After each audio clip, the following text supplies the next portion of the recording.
All right, welcome back. In the next few videos, we're going to focus on building a substantial application, something that has a lot of moving pieces, longer HTML, more CSS, a lot of styling, and most importantly, a lot of DOM manipulation and event handling. What we're going to build is an RGB color guessing game. So it's not only a great demonstration of how all these pieces fit together, but it's also a really nice tool for you to have and for you to practice RGB colors. Because the RGB color system is a little bit unintuitive at first. It's very different than most color systems that people are used to working with. So let me show you how it works. We load up the page and we get 6 random colors here. These are always different. And one of those colors is listed up here, the name of the color in RGB, and our job is to pick which one. Remember that there are 3 channels, red, green, and blue, and each one ranges from 0 to 255. And all that we need are those 3 colors to make every single color that we could ever want.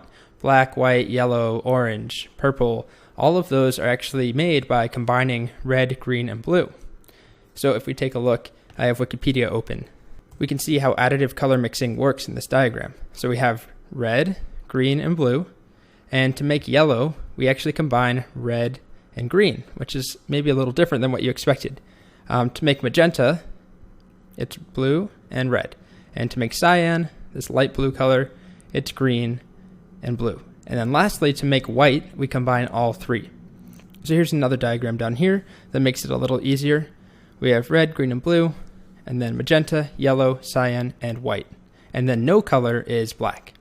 So if we go back, we can use that to try and figure out what color this is. So if we take a look, we have a bunch of red, almost all red, up to 255, so almost there. A lot of green and very little blue. So a lot of red and a lot of green, if you remember from this chart, red and green makes yellow. So if we had 255 red, 255 green, it would look like this. But we have less than 255, so it's not going to be as bright. So let's go back. Hopefully you can tell which one is the correct answer based off of the diagram we just looked at. But I'm going to guess something wrong first to show you what happens. So this one is definitely wrong. This is all red and very little green. I click and it goes away and it tells me try again. So let's keep guessing some wrong ones, like that one. This one's wrong. This one's wrong. Okay, now let's guess the correct one. Red and green. It's going to be very yellow.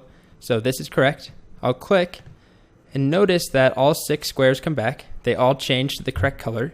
And our background up here changes to be the correct color as well. And I get a message that says correct. And if I want, I can click on play again, and that will generate new colors.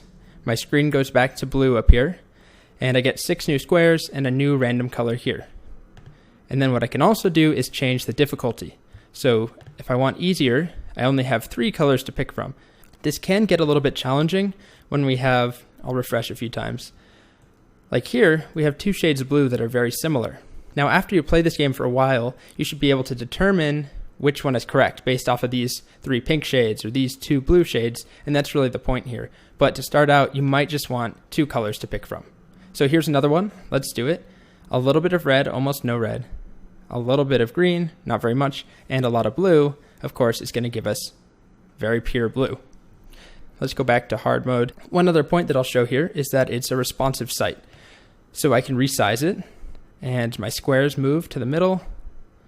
Watch this little nav bar here. The space between them on the sides will increase and decrease. And if I have a message, so let's click on one of these that's wrong. I get try again.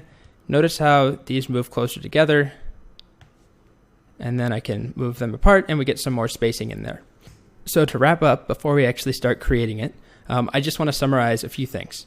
It's going to be a pretty large app. It's going to be a lot of JavaScript, about 100-ish lines, quite a bit of CSS as well, and some HTML too. We're going to start kind of bare bones, very little styling, and we're just going to get the functionality going. And then we'll go and add some styling on top of it. The other thing, and then once we finish it, hopefully you can use this quite often to brush up on your RGB skills. Even just making this for the course has helped me quite a bit to brush up on some of my RGB skills. I've noticed that I tend to rely too much on RGB color pickers, so this was great for me as well to get some practice and to remind myself how RGB works. So in the next video, we're going to start writing some code.